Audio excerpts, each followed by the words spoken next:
Good evening, everyone. This is Dolores Cannon with the Metaphysical Hour. And we have been gone for several weeks traveling again, but tonight we are live. And this is the 18th of March, so they know. I have no idea what it is. So they'll know we are live and not a recording again. And Julia's here, and we've got a lot of things to talk about. We're going to focus on what's going on in the world. But we just got back. We left here with 2 feet of snow and 15 below zero.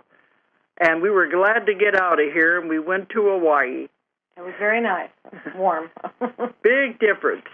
And then we had to go to L.A., spend 2 weeks in L.A., but now we're back here, and I'm getting attacked by allergies. I said, it's funny when you get allergic to where you live when you're traveling so much. Mm-hmm. So we're having to get used to this again, I think, because now all the pollen is beginning to come out. Well, it's not snow anymore. Yeah, at least we don't have all that snow. Well, I do want to say something that happened in L.A. that I thought was really wonderful. I did tell you guys before we left that there was going to be a movie premiere in Hollywood while I was there. That's why I was staying over for a few days to go to that. I do so much filming everywhere, and I never know where it's going to turn up. And these people emailed that they had put this movie together, and they said, you're in it. And they wanted me to be there for the premiere, and then they were going to have all the people on the stage afterwards to answer questions. I said, well, I'm already there anyway. I'll just stay a few more days. So that's what happened, and this was a fantastic event. The movie's name is 3 Magic Words. And they said it had already premiered in Japan and Hawaii, and this was the first premiere in the United States. Now, while I was out there in Hollywood, I was, mixing with a lot of Hollywood people, and they were all telling me, nobody cares anything about metaphysical movies, good movies. All they want is the blood and guts and sex movies, crime, and all the car chases. Yeah, the fast stuff and all the scene. I'm trying to say the special effects. Yeah, special effects. They said that's all they care about. And they said a metaphysical movie wouldn't be able to go because that's the powers that be are the ones that run this show. And they said that's the only kind of movies people would be interested in. And I kept saying, I don't agree with that. I think there are people out there who really want the good movies. And the spiritual ones that we're going in, this time we're going into right now. So anyway, we went to the premiere, and it was in a big theater down on Sunset Boulevard, a movie theater, and they had a party beforehand, and then they took us over into the theater, and we were in the front rows where we would have really good way to look at it. But they told us the amazing thing was, this movie theater held over 400 people, and they said they were completely sold out, and they had people waiting outside hoping they could get in, and then they were bringing in some of them and letting them sit in the aisles. Of course, the people with the fire laws didn't like that. They said you can't get too many in the aisles. But this place was completely packed. It was amazing. Now, you tell me people don't want metaphysical movies? And when they showed it, it was just an hour long. It was absolutely fantastic. Michael Perlin has done a wonderful job with it, and I couldn't even remember what I said when we did the interview. But he ended up using most of my interview as the voiceover. And I was sitting there thinking, did I say that? Is that my voice? Who is that? But they had wonderful special effects. And I'm not going to tell you the secret of what the 3 magic words are. You're going to have to see it yourself. But it was so good. And afterwards, they got a standing ovation. People really loved it. One thing I noticed, though, there were an awful lot of young people. Because that's what we have discovered, that we call the Internet generation has just discovered my work. So I think that's what's happening. A lot of the younger generation is really getting into this. what I just heard is they're coming into their own, and so they're finding their power, and this is what they want to say. This is where they want to be. So because the older generation probably like good movies like that too, but we don't have to be controlled by just this blood and gore movies that are out there. There's no message in them at all. This had a very vital, beautiful, wonderful message, and the people really, really liked it. And that's when we were all on the stage afterwards, and they said, "Are there any questions?" So there wasn't any questions, so they said, "I guess we've answered everything you wanted to know." But they all wanted to know, each of us say something, and that was what I said, that they told me Hollywood controlled this and there was no room for metaphysical movies, and I said, "We have proved them wrong tonight. We filled this entire theater." And it was the most beautiful, wonderful experience to see that. And they're going to be having special screenings of this movie all over the United States. We don't know where now yet, but we're going to be, I think, put them on our website. Right, we'll put them on there so when we find things out about them. And I'm going to have Michael Perlin come on our radio show if he's going to be available. Right. Because I know he's going to be promoting this everywhere. But as soon as we find out where it's going to be shown, we'll let people know, because it is really, really good. It's called 3 Magic Words. And you got to come to see it to find out what are the 3 magic words. Because even in the trailer he had on his website, he says, "Is it possible that 3 words can change the future of the world?" Absolutely. If you want to look on the website, maybe I'll have some more on there.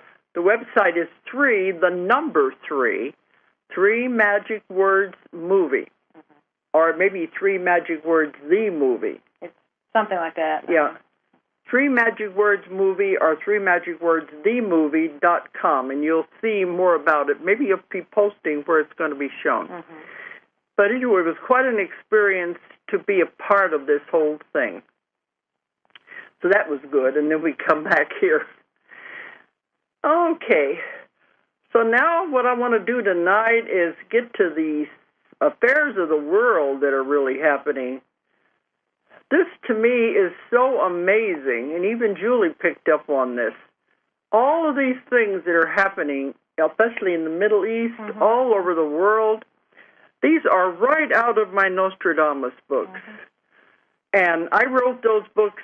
They were first published in 1989. The first ones came out. So I got that information in the 1980s when we interpreted all of the 1,000 prophecies or quatrains of Nostradamus. And for 25 years, I went all over the world lecturing on the prophecies, because Nostradamus told us, and it's a very strange story that's in Volume 1. It's a 3-volume set that we wrote of conversations with Nostradamus. And he told us in the first one, he said, "You've got to do this. You've got to tell people what's going to happen. The future is not set in stone. It can be changed." But that was what he wanted us to do, was change the prophecies. Because he said, if I tell you the most horrible things you can do to each other, will you do something to stop it? And he was telling what he could see, and so I lectured on it for many years. And then I stopped, and I've switched now to the Convoluted Universe series and the things I'm involved with now. And a lot of people have told me, well, he was wrong, wasn't he? These things didn't happen in the timeline that he said they would. But the hardest thing for a psychic to do is put a date on a prophecy. Because dates they can change. They're so malleable. We never know for sure, because a lot of things people do can change the dates. Right. Well, yeah, because a timeline isn't. Well, remember, time, we created it, so it's like it is malleable. We've had that discussion before, how it's not real. So a timeline isn't by the minute, things like that. It's by events. Events. Makes more sense. Because in the books, he did do astrological dating. And all of these things that are happening right now in the Middle East, that's what's amazing. He had predicted them as happening right before the year 2000. So we're only off about 10 years. So whenever we didn't happen around the year 2000, he predicted a full-scale war in the Middle East and all kinds of horrible things. And we went into the Gulf War, but it was never as bad as he really showed it to be, thank goodness. But so whenever those things began to happen, I thought maybe we had missed the bullet, because he said, you know, we control our future, we control our reality. And if you don't like what's happening in your life or in the world, focus on the opposite. So that's what he wanted me to tell people everywhere I went during that time, to focus on the opposite of what he was seeing, to focus on love and peace, and that would be our reality. Because he was showing us the most horrible things we could do, and we could change it. But he said, if one person's mind is that powerful, imagine the power of group mind.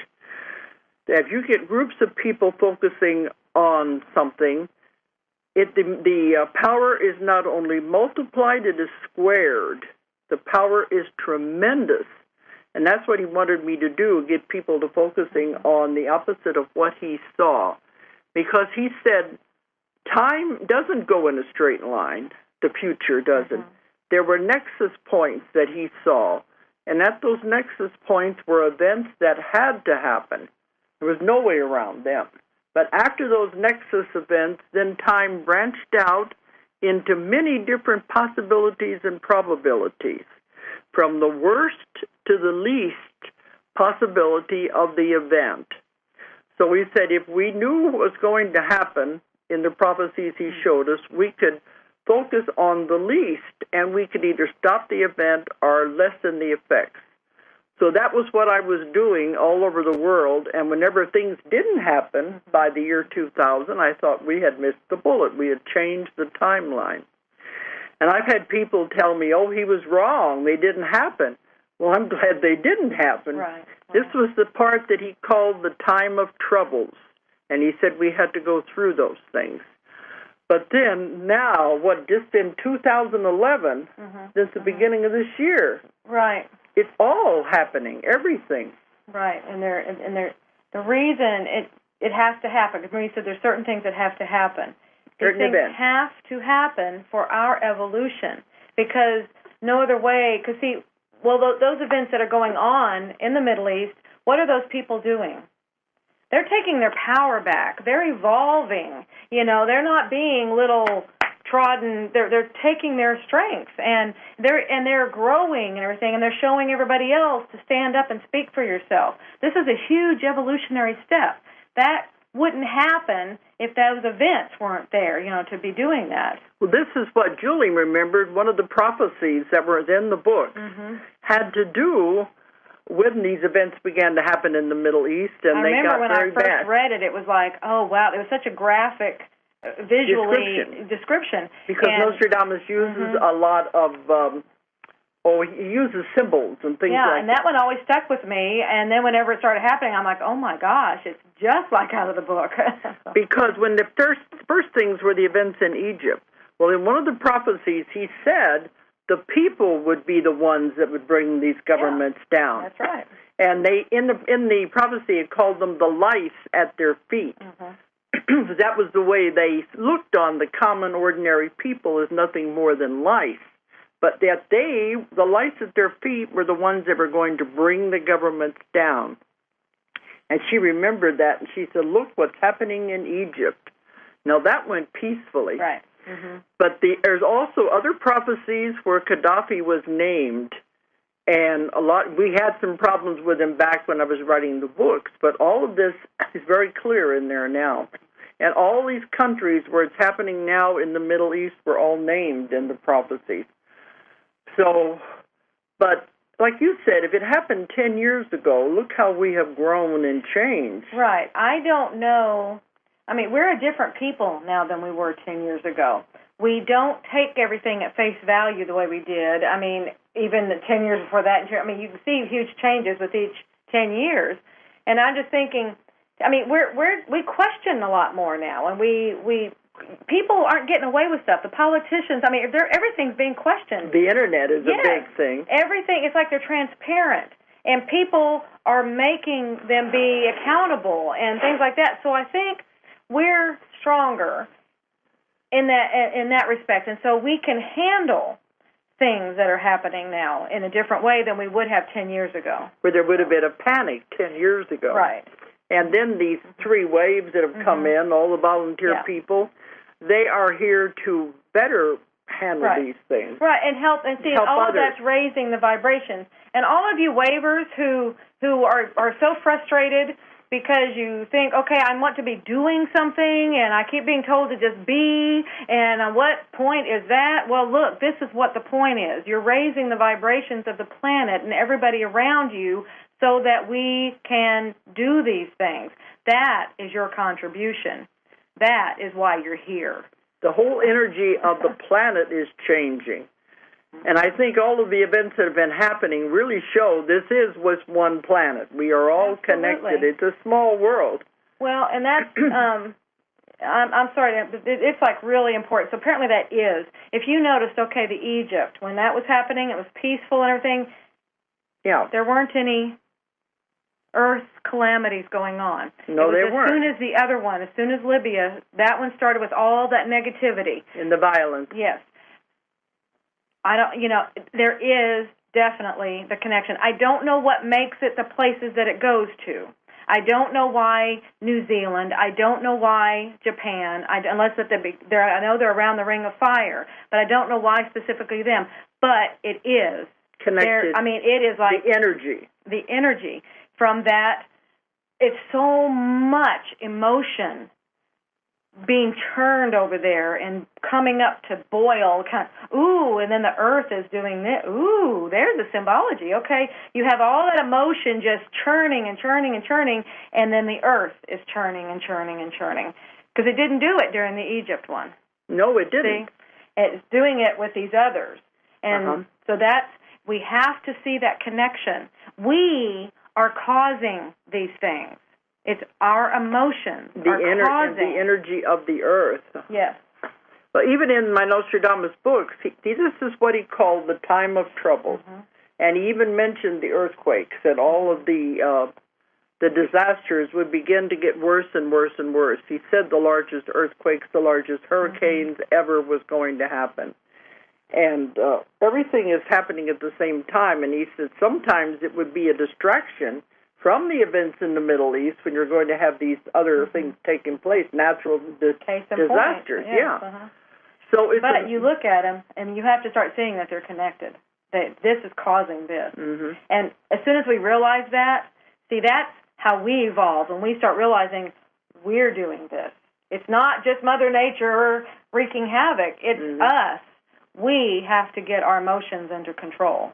We are in charge of that. Of course, we do know that Mother Earth is a living being, and she doesn't like what we've been doing to her. But she's just reflecting. See, that's why I said that this was churning. She's churning. It's reflecting. There's the mirror. She's reflecting what's going on. So she's putting it right in our faces. Look, this is what you're doing. And we need to wake up and see it. So all of this is very important. Of course, I stopped lecturing about the Nostradamus material, went over into the other ones. But now I can see there's a definite connection. Yes. The only thing that's off in the books is the dates and the timelines. Right, but like we said, that the events, when you look at the events, are exactly. The events are there and they're still happening. Yes. And I hope it doesn't go as far as he saw it, because there was going to be... Well, it won't, because we're more evolved. We're aware now. Yes, and we, as we become aware and know that we are creating this, then now we put out the emotion of love. And that calms everything. We have got to put out the powerful energy there is. Because even in the books, we have to go through the time of troubles before we get to the good part. Because that's how you learn. Because that means the new earth. By the time you get to that, he called it the time of the great genius, when everything smoothed out and began to move the way it was supposed But to. do you see how it's all connected? Okay, we all start emitting love to our fellow man, to our earth, to everything. That automatically raises your vibration and raises the vibration of the planet. And by doing that, well, of course you're going to have everything calm out because the earth is your mirror. See, it's all da-da-da-da-da. It's like, okay, it's not complicated when you look at it this way. But he said it's like a pendulum. The pendulum cannot swing all the way to the very negative, bad things and stay there. It has to swing back in order to balance. And when it swings back, this too shall pass. Everything has to do that. It swings back to the good things. And this is when he already told us over 20 years ago all about the computer advances, the wonderful inventions that were going to happen, and even more than we have now. And so many more things. He said the entire world was going to change. And that I see as the new earth, what we're going into now. New consciousness. All right, new consciousness. But I think you're right. 10 years ago, we were not in a position to understand it. We would have bought into all the fear. Right. It was still, this whole concept would have been like magic hocus pocus kind of thing still. Where now it's like, well, of course, that makes sense. Because we have minds with the concepts to understand. And those ones that I talk about, the 3 waves, now are old enough that they can understand. It's 10 years ago, well, they couldn't even talk about the strange feelings they had about not wanting to be here, wanting to go home. They didn't have the ability to speak out, but they had to stay hidden. But now they're at an older age where they can understand. They have a vital role to play in this entire thing, the entire picture. But I do want to focus on the earthquake tonight. I don't know if any of you saw this, if you want to read it or not here. We got this off the Internet. That they had made an announcement on CNN, I believe it was, and that's what first got my attention. I was like, oh, my goodness, and then it was on the Internet the very next day. It's like, so we've got the picture. Yeah. You remember, what was it, a couple of years ago when they had the tsunami that hit the Indonesia? It was so terrible. And that earthquake. At that time, they said they knocked the earth a quarter of an inch off its axis. Right, it moved, Because it moved, and it did shorten the day. Right. I think I've said this before on my show. We are now living 16 hours in a day instead of 24 hours. And they said it doesn't matter what the clocks say. This is the way time is changing and speeding up. Yeah, I just read an interesting thing. I don't know if you want me, this is kind of going off a little bit, but it's talking about that. I'm working on one of the books that we're getting ready to put out, and so I'm formatting it, and so I'm reading it. And it's been a while since you read it, so but this part the books just we put accept out for publishing. Right, and this book is the history of God. And one of the things that I was just reading today, it was talking about, have you noticed how everything is moving so fast and it's speeding up and da-da-da. And they said part of that is to act as a distraction to us, to see if we can, because it's all these things are experiences and they're all kind of things it's like test our abilities. And so it's seeing how well we can stay connected to our true selves with all these distractions going on. And time speeding is just another one of them. Well, at that time when the tsunami hit Indonesia, they said we moved a quarter of an inch off our axis.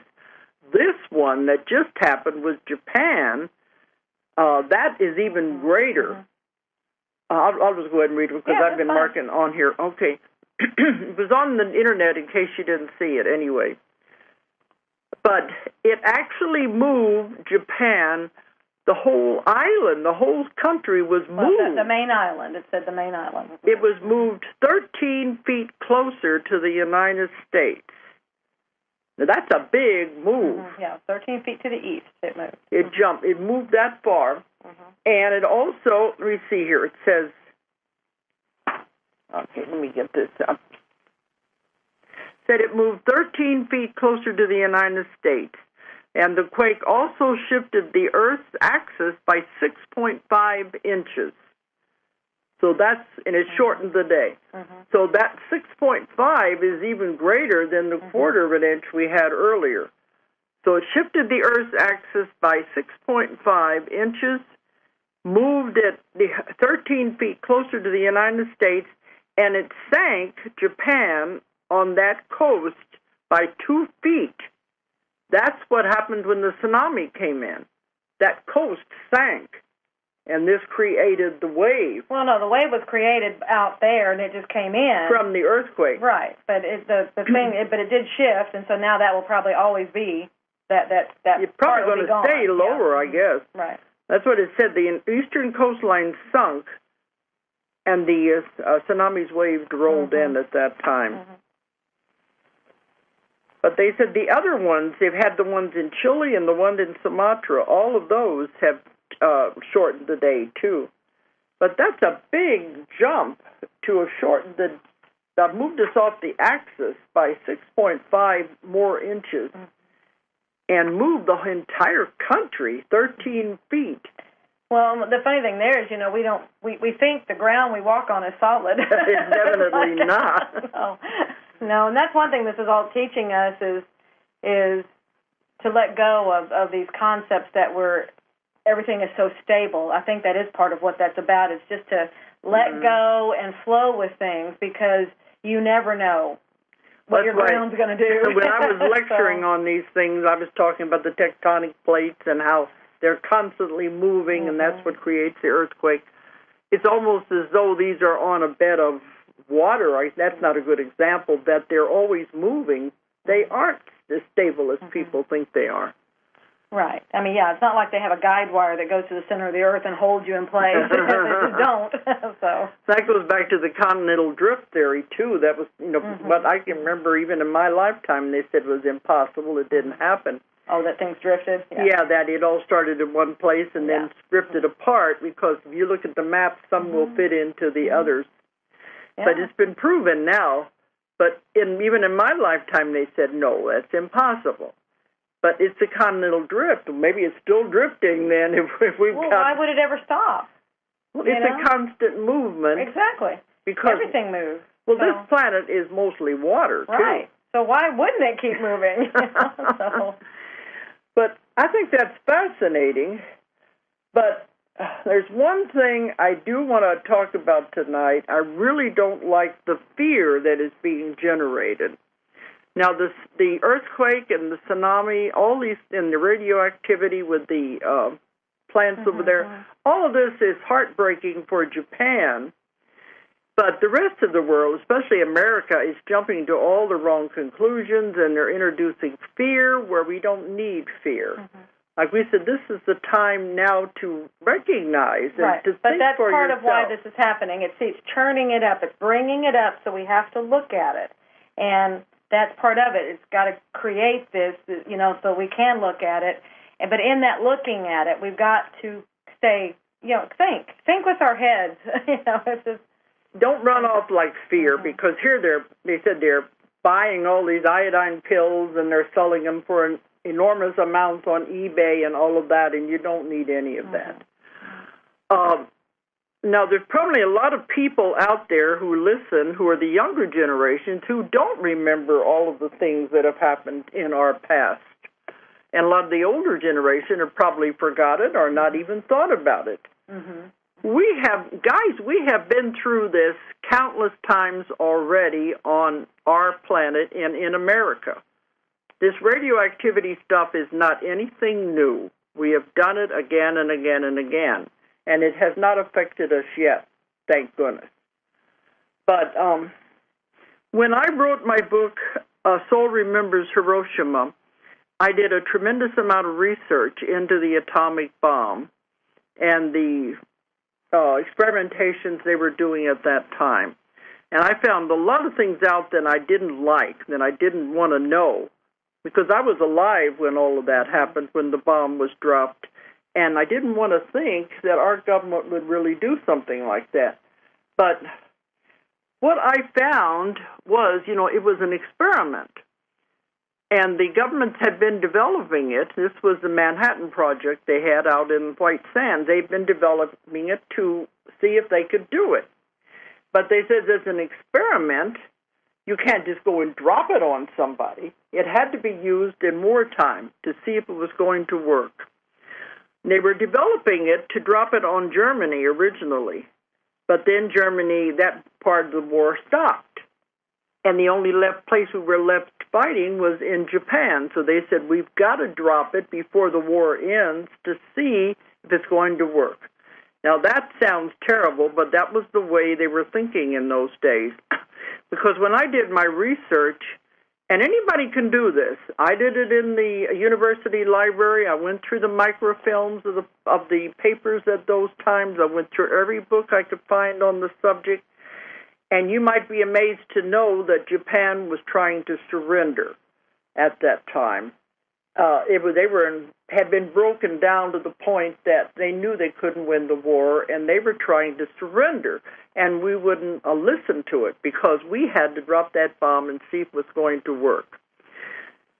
Now, when the scientists began experimenting with atomic power, and that's what they were doing in the Manhattan Project during World War II, they had no idea what they were playing around with. They thought this would be a good experiment. And they didn't really know what the results were going to be. Came out later, they could have ignited all of the nitrogen atoms in the atmosphere. If that had happened, we would have blown up our world. That's the power they were working with, and they didn't even know how powerful it was.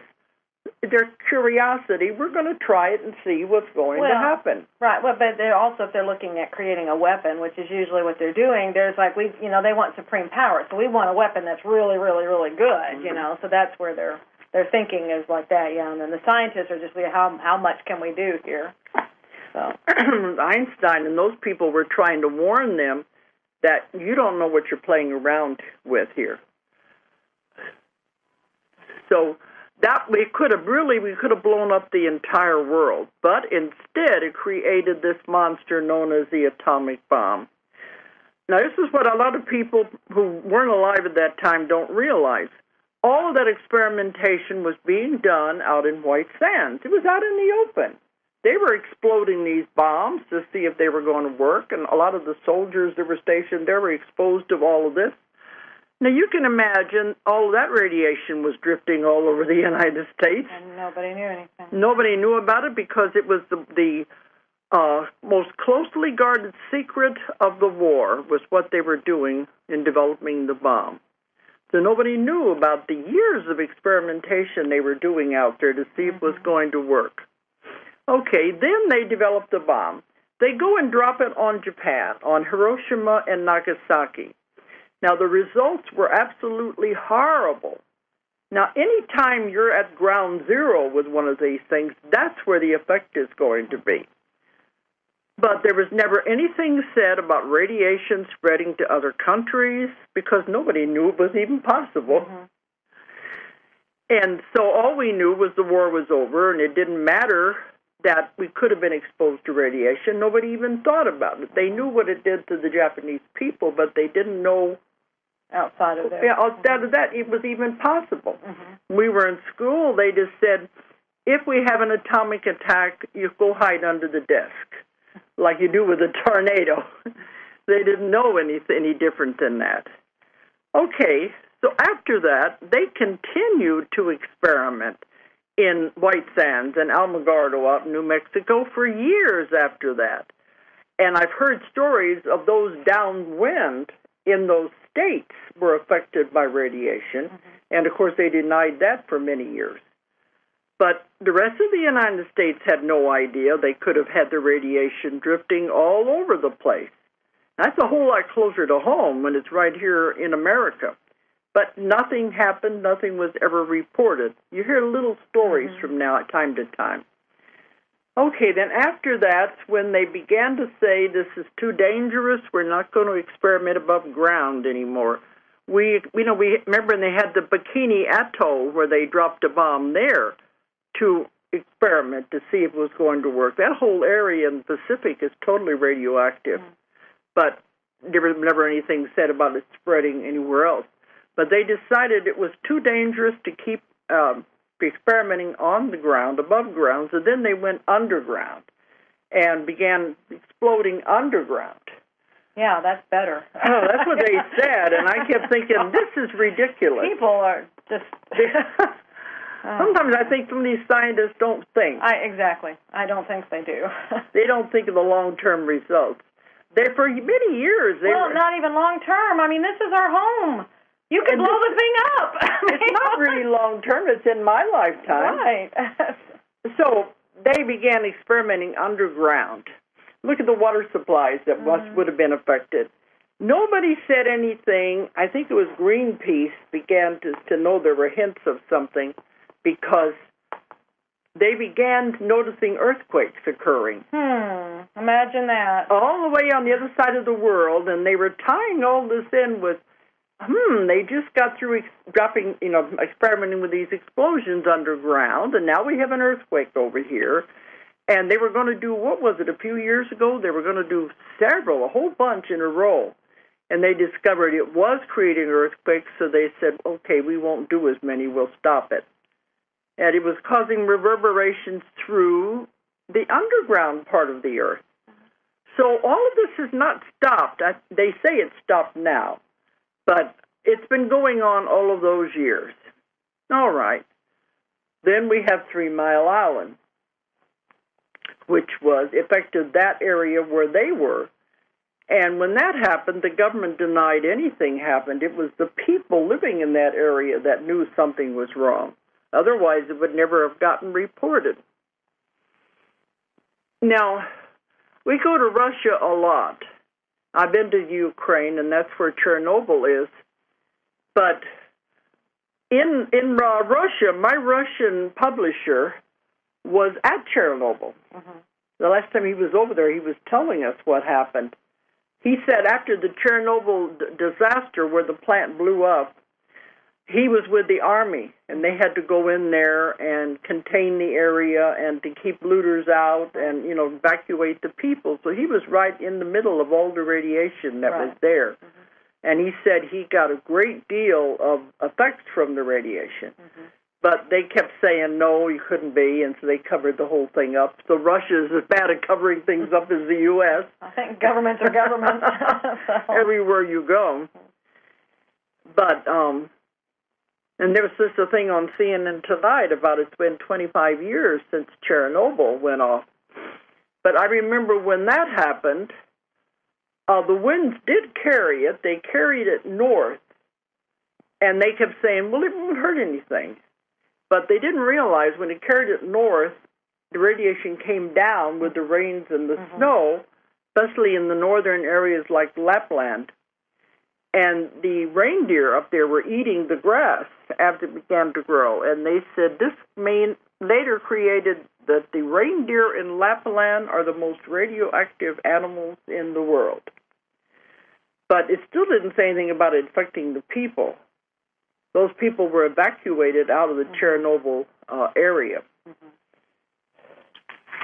But this was on the CNN. We've been following a lot of this, dealing with the earthquake and everything, and it said whenever Chernobyl went off, that radioactivity went around the world many, many times because it's in the air, and it kept going around and around and around the world.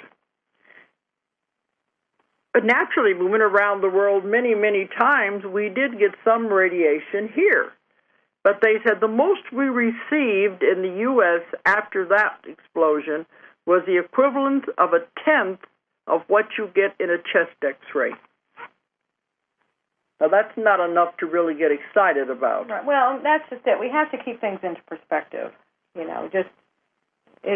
just got to. You can't. And that's what fear just does. It just pushes everything out of it, just distorts. It completely brings it out of perspective. So So they said even if this thing, the radiation is expanding now over there in Japan at the nuclear plant, it's going to go up into the upper winds if it does. They haven't noticed anything in Hawaii or Alaska or here yet. But if it does, it'll be carried into the higher winds, and it's very unlikely it would even come down in the United States at all. Right. So most of it probably dissipated into the ocean. Now, I don't like that, but, Yeah. So it's not near as bad as they think it is. And on the internet, I get so upset when they come on there. They have this scare stuff, this fear stuff. You got to buy the iodine pills, take them for radiation. And another one on there, don't buy that, buy kelp. That's supposed to be better for you. Well, why not just not buy anything at all and just let this thing go? And we're back to the love thing again. We've got to just start sending our love. That really will calm everything down. Everything. It's all a reflection of our emotions. So we send the love, and it's all going to calm down. It has to. It's just a reflection. Well, fear is a living entity. It's a real thing. Absolutely. Anything you focus on, you give power, you give energy. So it doesn't matter what you're afraid of. If you fear it, you're going to make it stronger, and it becomes your reality. Right. So if you have enough people focusing on fear, this is going to come over here, it's going to cause cancer, it's going to make everybody sick, and all of that, naturally it's going to give it power. It's going to make it grow. And that's what we don't want. Right. We're bigger than that. We don't have to do that. That's what children do. They react. They do all to all their stimuli around us. We're big people. We can control our emotions. We can control our thoughts. We can control what we do by going, wait a minute, that's fear. Recognize it as fear. You know it's fear. You know what it looks like. This is fear. These are fear tactics. Remember, everything's an illusion. It's just reflecting to us what we're fearing and what just our emotions. So just okay, that's my fear. Okay, I don't have to have that. I'm going to send it love. I'm going to embody it in love, and it just will calm down. It will all. I don't know how. I'm having a problem with words because that's just it. It will calm down. I know it seems so simplistic, but that's the world we live in. This is how it is, and this is the understanding we have to get to. That's our evolutionary step to understand that. That's what this is all about right now. And I have clients coming to me that are afraid of everything. All the stuff they hear on the internet, all the stuff they hear in the news. But you mean you don't believe it's real? And I said, no. I said, that's not our world. That's the world they're trying to create for us to believe in. But, even in my work, they said one of the greatest things you have to overcome if we're going to move into the new earth, into the new reality, is fear. Said you've got to let go of fear. Right, and the need to have fear, because some people just love the drama of fear. It's just a drama. It is drama. It keeps things exciting. If that's what you want, okay, fine. Stay with the 3D that has that. That's your choice. But it's not part of the new earth. That's how it is. It's just not part of it. So if you enjoy that, fine, stay with it. If you want to move, then you've got to let go of it. And the biggest part of letting go of fear is recognizing it, knowing what is fear. And the sooner and the faster you recognize fear, the faster you can deal with it.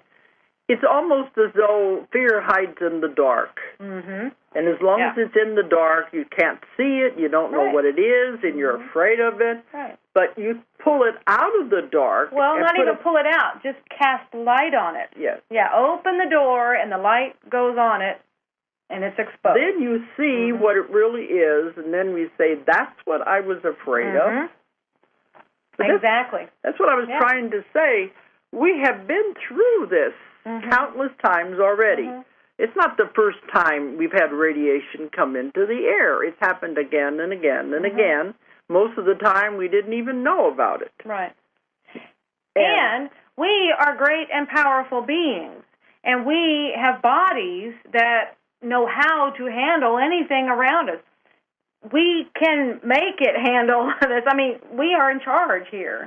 Or do you want to buy into it, or do you want to? You want to be the victim to all that stuff, or you want to be in charge? I have a strong, healthy body. It knows exactly what to do with anything around it. So they're saying you get more when you get a chest X-ray or you get a CAT scan. That's a lot of radiation with that. They were saying on the news which ones give you all these different radiations. And I know when I was a teenager, I wanted to be tan just like all the movie stars. You know, I wanted to have that kind of a body. So I was going out to the swimming pool and trying to get tan. All I ended up doing was getting terrible, terrible sunburn. It was the kind of sunburn that turns into blisters, and it makes you sick. I mean, you were really throwing up and everything. And now I know that was radiation. But it was coming from the sun. Well, it was your skin not being able to handle it. Yeah, that's what I mean. Because we have less protection now, and I don't do that. And I have different skin. I didn't get your genes.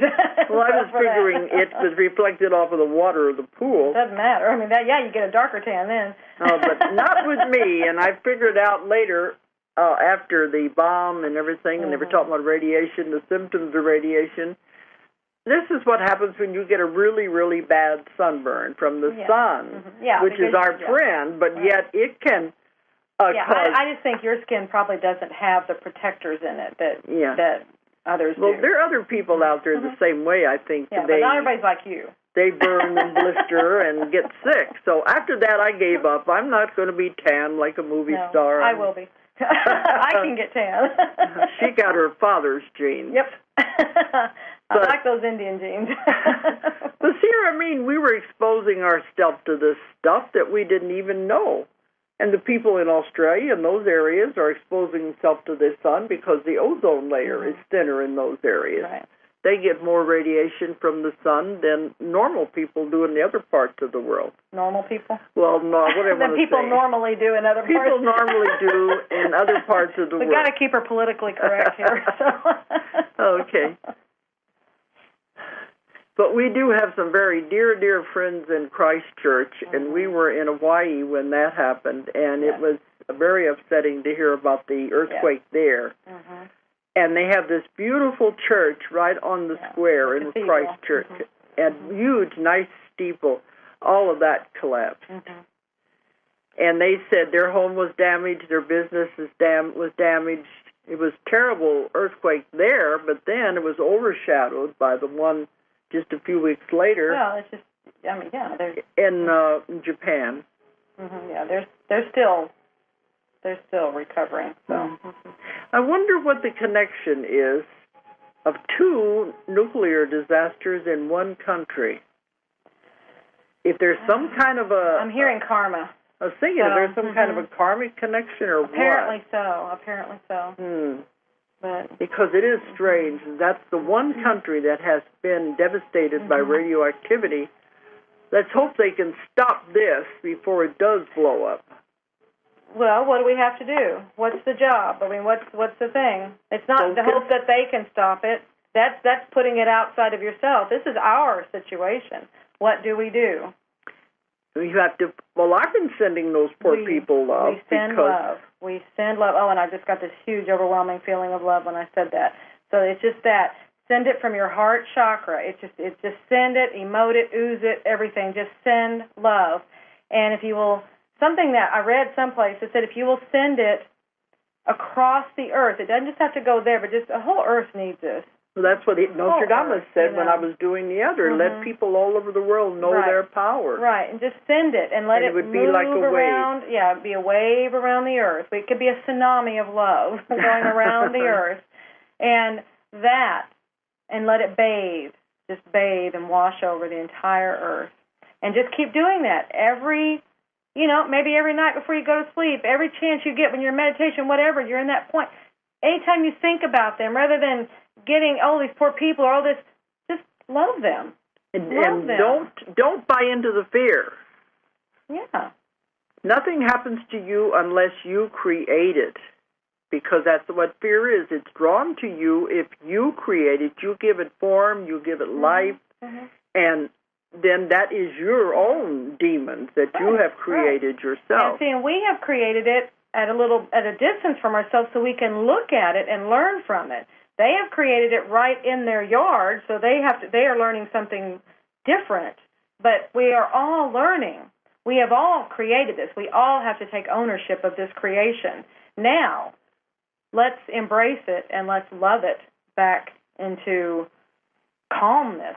Maybe you were talking about visualizing. Maybe we could visualize a bubble of love around those reactors and telling them to all calm of it. Just down. it doesn't even have to be specific. I mean, but you just keep sending love. All of that's going to calm down. Just send it. You can do it specifically to those things, but the whole Earth needs it. The whole Earth is what she's moving, and so it's the whole thing happening here. So that would also affect the things that are happening in the Middle East. Absolutely.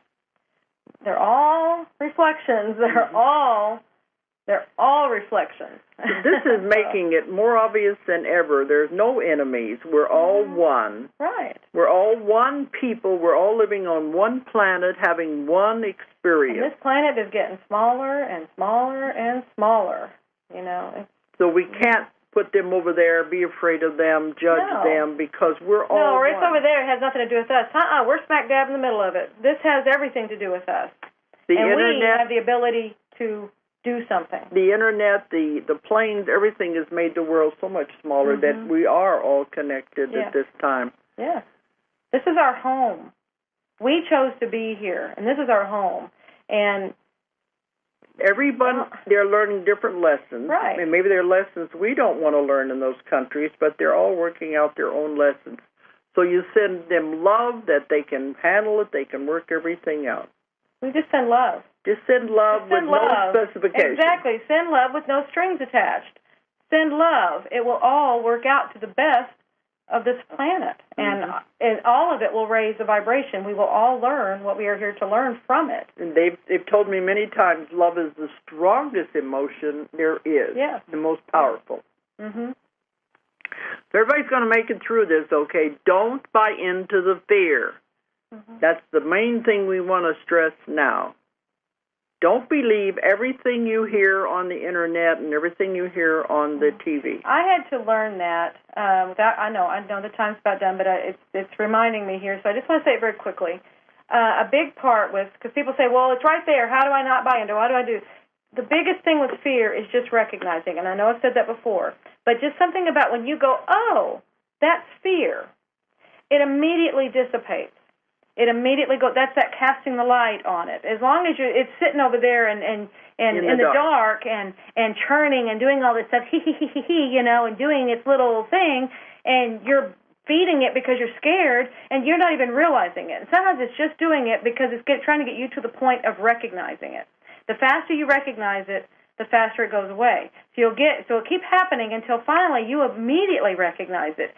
Then you're going to find your world becomes a lot calmer because you don't have to have that lesson anymore. Okay. Well, that's why we didn't want to take any callers tonight. We thought this was going to be a very valuable thing to speak on. But we're going to be here live the whole month. Well, the rest of the month anyway. Then we have to start traveling again. Right. All right. So I hope everybody else is safe out there now. So, well, of course they are. We're all safe and loved. Okay. All right. But thanks for listening tonight, everyone. And good night. Make it a great one. If you enjoyed the show, check out more of our other videos and be sure to subscribe and click the like button. Thank you for listening to the Metaphysical Hour with Dolores Cannon.